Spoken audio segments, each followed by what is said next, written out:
thank everyone for creating this space. And as people are coming in, I think even before Dan and I get into the dialogue, which we are sincerely hoping is going to be quite interactive, we thought to set the tone, we're going to just give you an opportunity to do something that perhaps you will never be able to do again in the context of an academic conference for business schools, okay? So just a very brief opportunity. So I'm going to invite you just to stand up for a moment. It's just going to take a couple of minutes. Just stand up for a moment, okay? And the invite is to tap into a little bit more than your considerable intellect. So we know in this room we have some serious analytical, rational, intellectual clout. And to tap into what you feel, sense, and perhaps to even act on it, okay? Now, I'm going to say a word. In fact, it's a word that you've heard a few times today and yesterday. I'm going to say a word, and when you hear that word, the invite is for you to just sense where that word lands in your body, okay? Where you feel it. And if you want to even perhaps just act it out for a second, doing something with your head, with your hands, with your feet, okay? So trust the process, okay?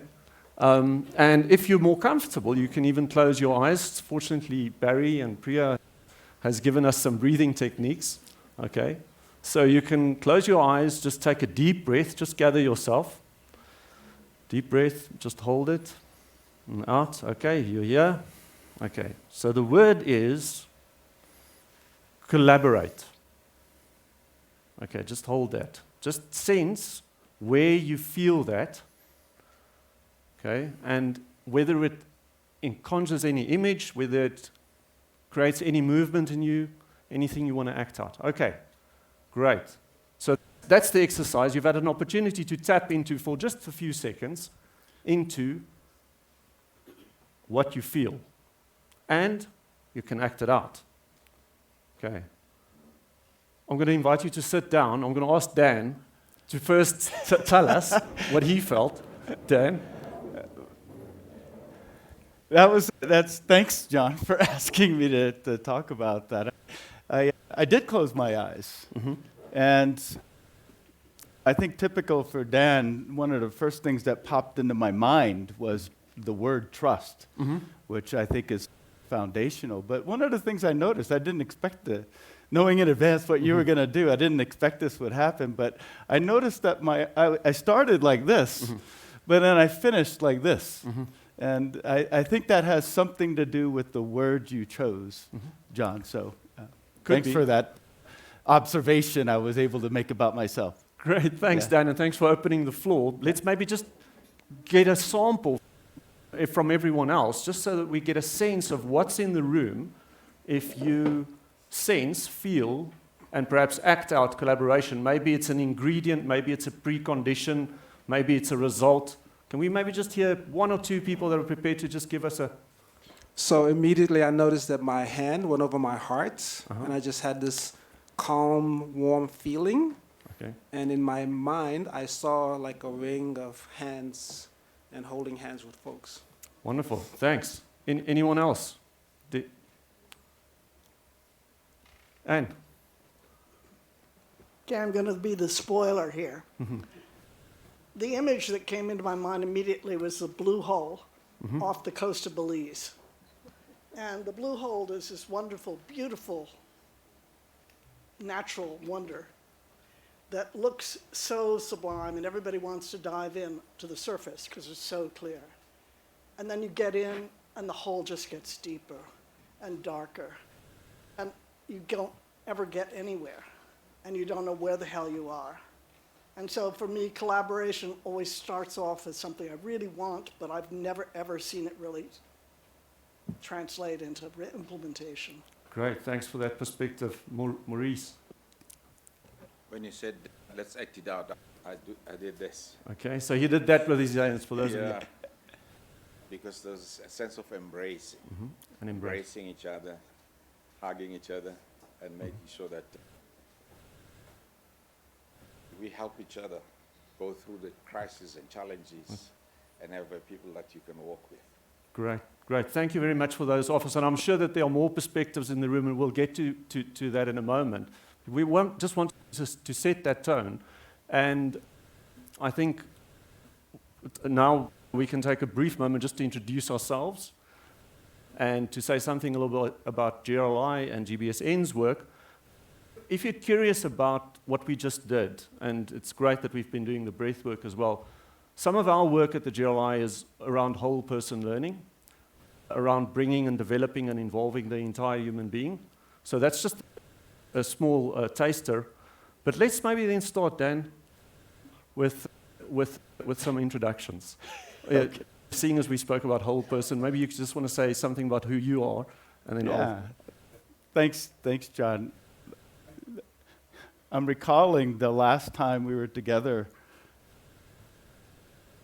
presenting. It was, 2000? It was 10 years ago. Yeah, 2015. But we first met at Rio Plus 20 in Rio, and it's just a pleasure to be with you again, but also a pleasure to be back here at AABS. I just want to say that up front. I think many of you were around from the inception. I think it's fair to say that the GBSN, the Global Business School Network, was at least influential in helping to form AABS in the early days. So it's great to see its development. I'm sorry that it's been a while. I started about 5 years ago at GBSN, and this is the first time I've been back since I started. Before going to GBSN, though, I worked at AACSB and came to several meetings over the years and was able to see the development of AABS, and it's just fantastic what I'm seeing here. A little bit about the Global Business School Network. We're about 150 business schools now. 5 years ago, we were about 60, depending on how you count. We're in about 50 countries, and basically what we do is we bring business schools together to strengthen their contributions to inclusive and sustainable development, to international development. I think in the early days, we would have said economic development. We would have talked about economic growth and job creation, but today, of course, just recognizing all of our conversations, it's about inclusive and sustainable development. And we could talk more about how we do that as we go, but that's just a basic introduction to GBSN. GRLI? Absolutely. I'm going to start briefly just by saying that, yes, I'm South African based here, working globally, but I grew up not far from here, studied at the University of Pretoria. And just a small personal story, just to provide some context to the work that we're doing. When I entered high school in Pretoria, all Afrikaans white boys' school, you can imagine 1990, 2 years before Mandela was released. Very interesting time. By the time just before I graduated, 1994, of course we had the inauguration of President Mandela.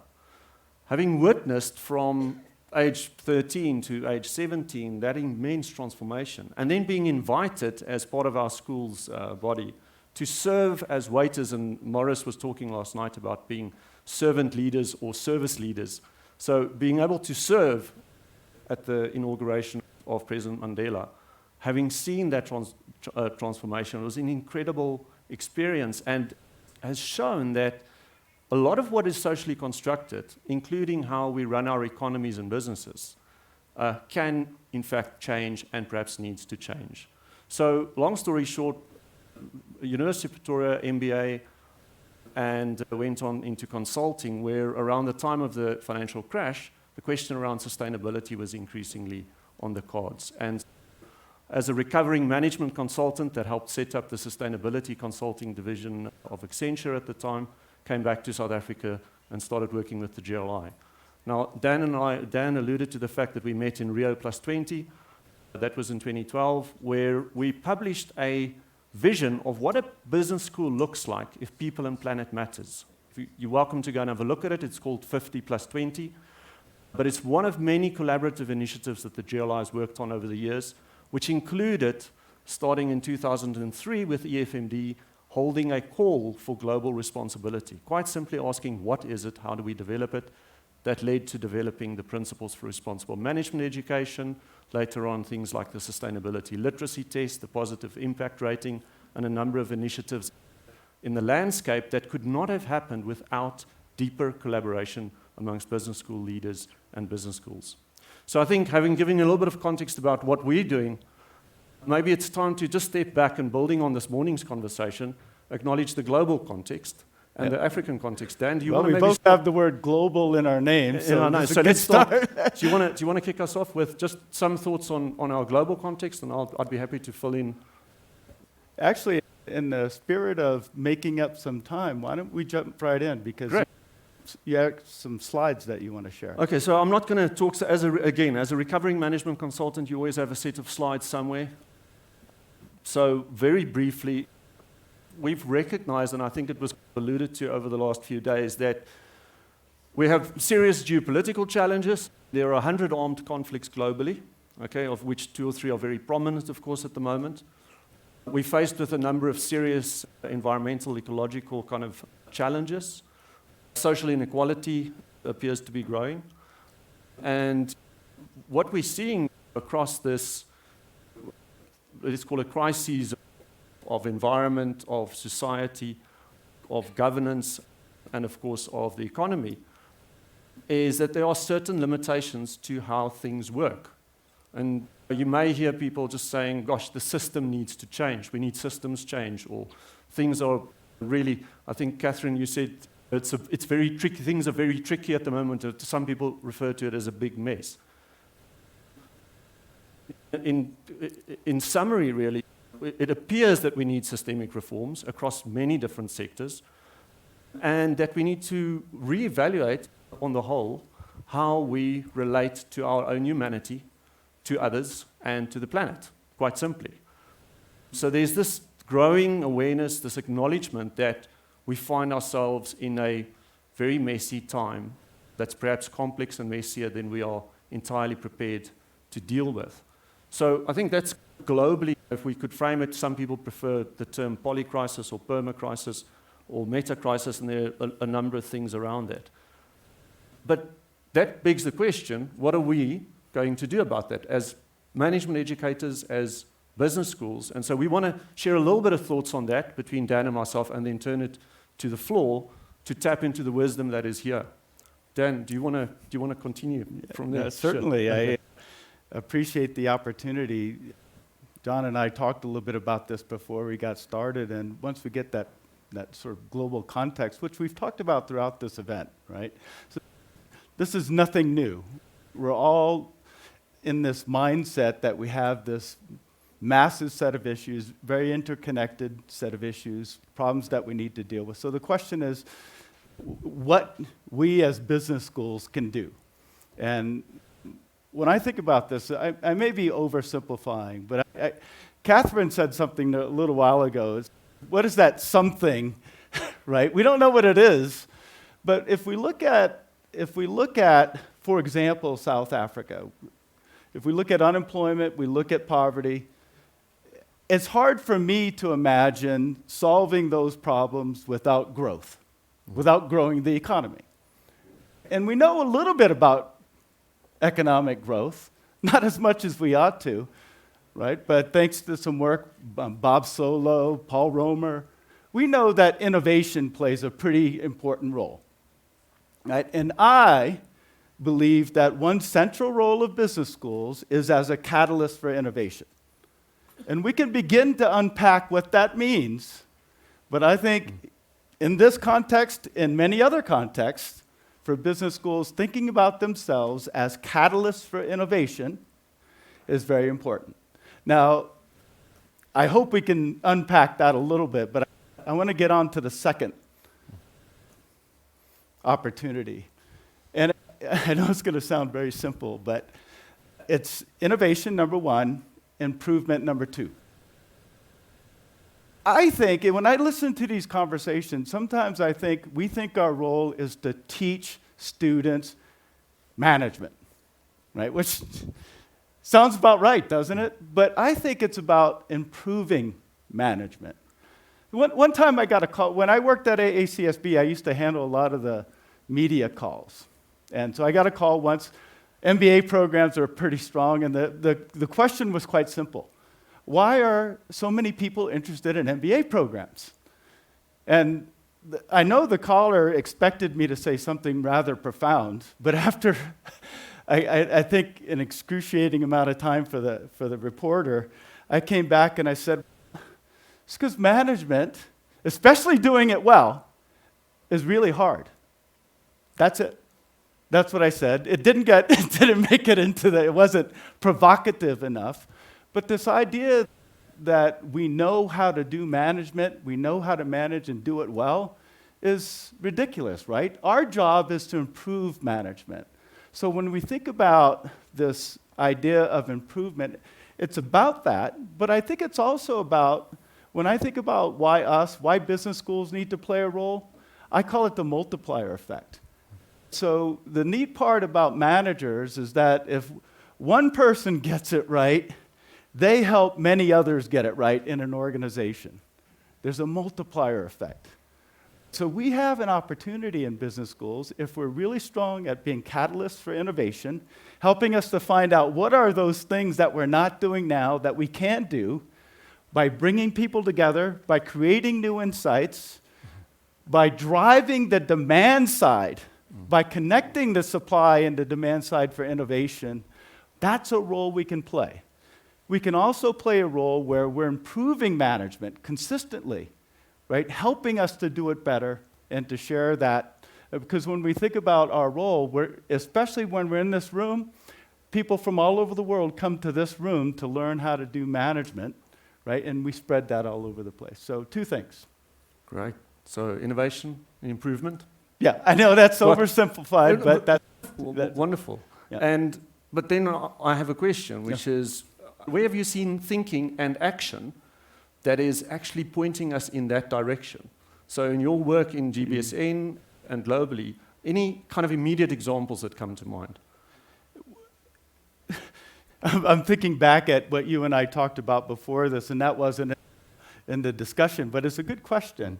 I'm going to answer it with two things. One is what I've seen in terms of different ways of thinking about the role of business schools as we move forward. Maybe just 3 things. I'm going to try to get it right. One thing that I think is increasingly important is what I call leading beyond the school. And this has come up several times, right? It's about leading in the ecosystem, right? And we're not always thinking about that. When we become leaders, we become deans in a school, it's about making that school better. But obviously, we talked about things like, you talked about co-opetition, right? It's pre-competitive discussions, right? So you set the landscape, and then you compete like hell, right? So one thing is leading beyond the school, leading the ecosystem. Paul Pullman has a couple of chapters in his book. One is called 1 + 1 = 11. The other is called It Takes 3 to Tango. And it's all about leading beyond. Right? A second thing that I think is important, let me go back and make sure I get this right. But a second thing that I think is important is, I'm going to apologize for this. I worked at AACSB. I just sat through this discussion about accreditation. But I think one of the things that I'm saying is that we need to think beyond quality, or at least what we think quality means. Right? A very simple set of examples, right? Is quality about selectivity or not about selectivity, right? We think at GBSN it's about access, right? Quality matters, but so does access, right? So it's fundamental questions like that. And then finally, and this is, I'll end with this. Sorry, John, I'm probably taking too much time. But no, we're okay. One of the things I see about business, for example, I've heard it several times here, we act like business is the customer, which sounds reasonable, right? They hire our graduates. They also buy into our insights. So we think of business as the customer. To me, that makes it rather transactional, right? And more what I see is that business has similar goals and objectives to business schools. So the idea is, how can we partner with business to build more inclusive and sustainable communities? It's thinking like that I think drives a lot of what we've been doing. Yeah. And just a quick example, how many have heard of the REAP program at MIT? MIT is a very long-standing member of GBSN. It's Regional Entrepreneurship Acceleration Program. Every year, they have a cohort of 8 different communities around the world, and 5 different sectors are represented on teams in those communities. And they work on a project locally, right? But then they work together globally to accelerate economic development in their community. And they work on specific projects like diversity, all those kinds of things, but they're sharing with each other. They've now done this 10 years, 8 communities a year, that's 80 programs. Now they know a little bit about how this works, right? So that kind of engagement, cross-sectoral engagement that accelerates economic development, that's the kind of work that I think we're talking about business schools doing. Yeah. And maybe I can just add one example, because when I looked at the calendar this morning, I realized it's 1 June. The chairman of our board, Peter Mulgard, and I think, Nicola, you shared a session with him recently, he's starting his role at CBS today. But one of the initiatives that he helped initiate in the Netherlands when he was still at Maastricht was that a number of deans came together and said, instead of each one of us going away and writing our own societal impact agenda, we realized that we operate in a particular context. Now, the Netherlands is more homogenous, granted, than the African continent, and we all know that. However, I think there's something small in seeing the need to, as Dan alluded to, leading beyond the logo of one entity and saying, gosh, perhaps if we're serious about impact, it shouldn't be just my school's impact report or societal impact agenda, but perhaps it's something collective. But it's just a small example that comes to mind. So I want to move us along. I'm not going to go into detail on this now, because I think it's already been touched on. We've spoken a lot about at least climate change and some of the other areas. But I think it is perhaps important just to recognize, okay, we know that there are at least kind of 9 planetary boundaries that sustains our planet, again, in the global context. And that as the measurements are becoming more accurate, we now know that we're exceeding at least 6 of the 9 planetary boundaries. This is basically the safe operating space for humanity and life on Earth, okay? And you're welcome to go and have a look at the work of the Stockholm Resilience Center. But within that context, where we need economic growth, but we've also have this reality, we're looking for new models.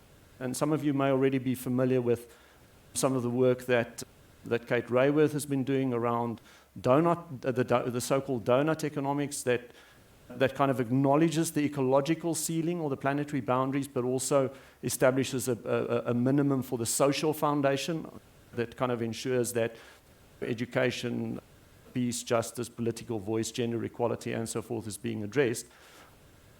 And this is just one of several models, and we touched on it earlier. I said I will put it on the slide, the Wellbeing Economy Alliance and the Donut Action Lab. But I guess the question then is, these are, again, in an African context, not as simple. We've heard that we need to ensure that people are lifted out of poverty, that we create jobs.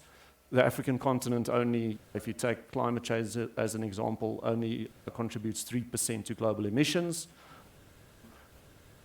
The economic growth that we've seen since 1990 globally, only 5% of the economic growth has gone to the poorest 60%. We've added 370 million people globally to the below $5 a day poverty line. Somehow, what we're advocating for in terms of economic growth is not necessarily trickling down. And if we were to follow the current models of economic growth, it'll take us 207 years to eradicate poverty. 207 years if we continue following the same economic growth models to eradicate poverty. And that's just poverty. And that will be without taking into account that we will be destroying the actual life support systems of the planet that ensures a viable economy at first. So that sounds a pretty dismal. However, we all believe, and I think that's why all of us are here, that business schools, management education can and must play a role in addressing this. So what we wanted to do, and I just want to get a time check. I don't know, Jad, how much time do we have left? Because I don't know where we are in terms of 5 to 10 minutes. Okay. So let's take 5 minutes In smaller groups, you can turn to the person next to you, maybe threes or pairs, and look at what we're proposing as an inquiry. Okay, and this is just a suggestion, is how might African business schools foster collaboration? Because we're talking about collaborating, but are we really doing it? And is it a deep hole, like Anne said? Do you lose hope when you... How might we foster collaboration within and beyond business schools to address the metacrisis? And we're suggesting that you can maybe unpack this at 2 levels. You can start with the personal perspective. Does this question resonate with me?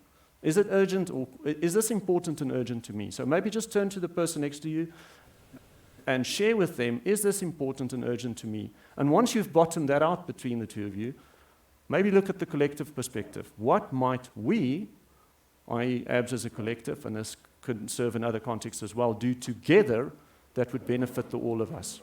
Okay, so that's what we're suggesting just for 5 minutes, and then Dan and I will take some comments from the floor and see if we can make some sense of it.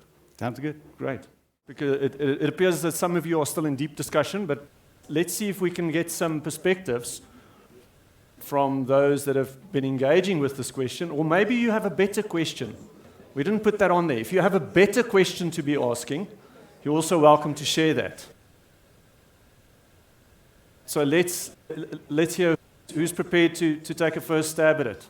Gosh. Please go ahead. Hi. And just say your name and Sure. Sure. My name is Akash, and I come from GMAC. Okay. So I and Priyal, we together discussed about this, and I'll probably speak about the first one, the personal perspective, and Priyal is going to talk about the second one. I think together, for both of us, the personal perspective... That's good. Yeah. Is there...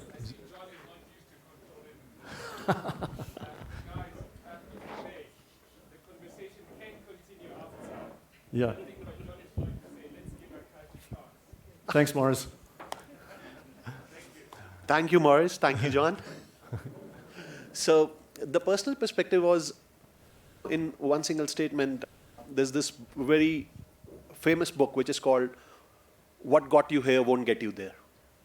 So that is the extent to which the question of metacrisis is important. So whatever we've been doing, we are at a cusp where we can change, where as a community, as overall country, as a continent, we're at a cusp where we can change, and we have that ability to change.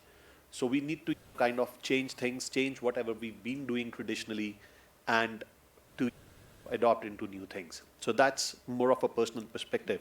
From a collective perspective, I think Priyal is going to add more.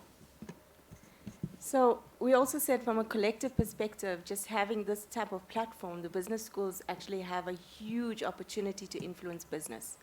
And because every business brings their leaders to be influenced by business schools. But it's also not about staying the same. In the last 18 years, if we have to ask ourselves how much have we actually changed and what have we done differently, the question is, what's still holding us back from doing things differently and trying new things? So having the collaborations excellent together, but then it's what next and what do we actually do practically? Thank you. Any other hands? Let's hear a few perspectives before we... Nicola. I just want to thank Owen because he triggered something for me, and I think some of this is, when you were talking in the beginning, is what do we have to unlearn as business schools? What do we have to unlearn as the academy? And Owen spoke about intellectual honesty. And I think we've built up our careers and our professions by being the knowledge we know, and we just don't know.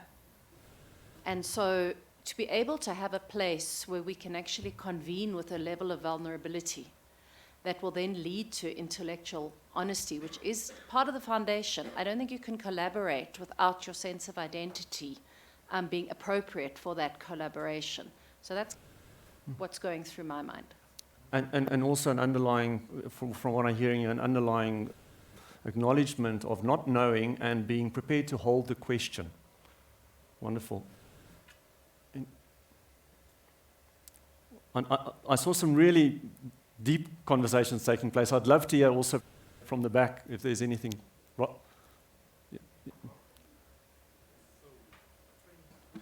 for us, with respect to question one, we all agree that it is very important because it's about our survivor and all of that. Then coming to question two, we asked the question, what is the objective of education? We believe that education basically is to bring about a change in behavior, transformation of the human and stuff like that. And at the core of education is instruction or pedagogy. So we asked a question that we didn't have an answer to, and we felt we could bring it to the plenary. How can we focus on innovative pedagogy in order to bring about the change in behavior that we require as far as the issue at stake is concerned? So that is what we focused on. Thank you. So innovation and pedagogy. Yes. Which I think also builds on what Dan was saying. It's innovation, not only for innovation's sake, and we always talk in the GRLI about relational innovation. There's a lot of technological innovation taking place in progress, but how we relate to our own humanity, to others, and to the planet is something that in the current global context perhaps needs some revisiting or refreshing. So thank you very much for that. Charisse, were you no, okay, no, thanks. Yeah, over here, thanks. Okay, thanks.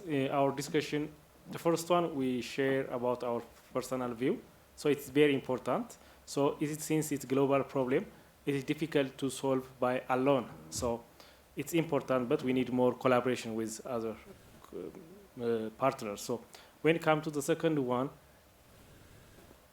since it is global problems, in order to address these problems, we have to implement experiential education model. That means Mr. Dan mentioned that MIT experience. So we need such project-based education system in our curriculum, and we have to practice those things. So at the same time, when we teach, at the same time we solve those problems in practical. So we have to use this kind of model as a collaboration to address this problem. Can I say that I agree 100%. I've written before that the future of management education is experiential for lots of reasons, including what's happening with technology and access to content and things like that. But he was online, the fellow from ALU, Momar? Did I get? One of the things that really impressed me about that was that he used a specific example. How do we improve mobility in Africa? And when I thought about the list of programs that they were developing, these were programs that seemed to be defined less by what we thought the jobs would be for graduates and more about the issues or challenges or opportunities that we would see across Africa. What struck me, I don't know if I got that completely right, but I think it's not just the pedagogy, how we do this, but I think it's the kinds of questions we ask them to address and bringing together the resources, the different stakeholders in a way that helps them to achieve that. So it means breaking down some of those silos, as we've talked about before. It means thinking differently about the way we do education to pedagogy. So right on track with all of that. Absolutely. So we had a comment from Maurice and then from Rolf. I think question number 2, I'm going to refer to it. Just looking at as a body in Africa of business schools, we've got a body called AU, and it's got a vision called 2063, the Africa we want. And I tested with my students here, MBA students, I asked them a question.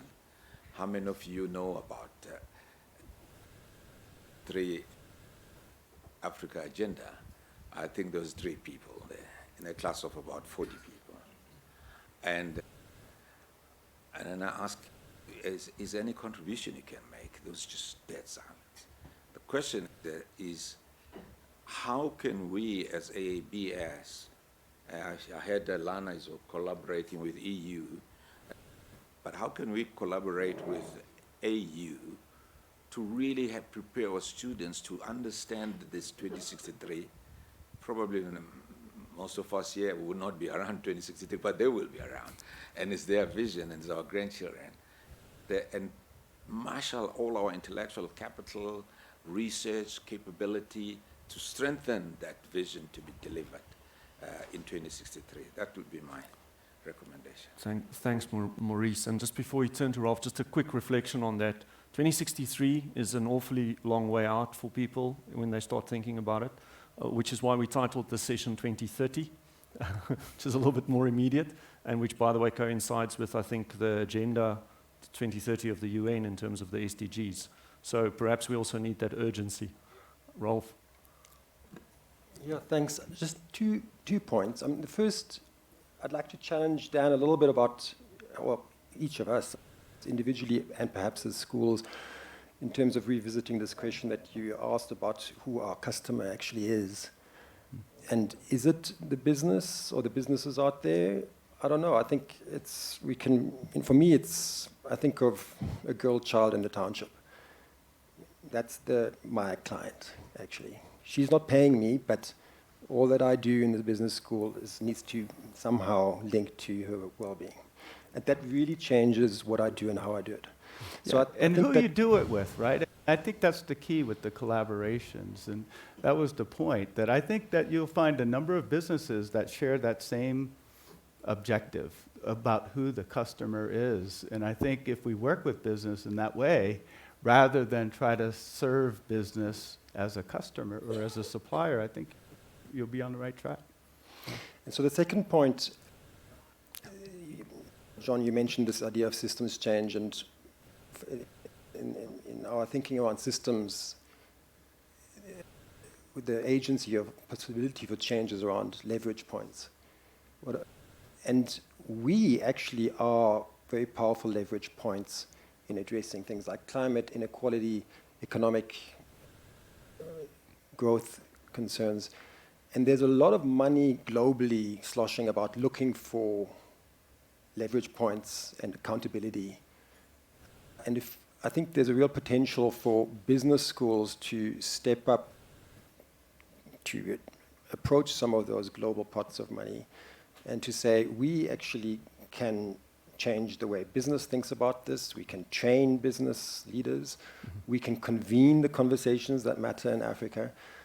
And those pots of money, they don't want to give away $1 million, they want to give away $100 million. And as an individual business school, it's not that easy, but as AABS, you can write a proposal that goes for $100 million. And that, I think, is, for me, part of the second question.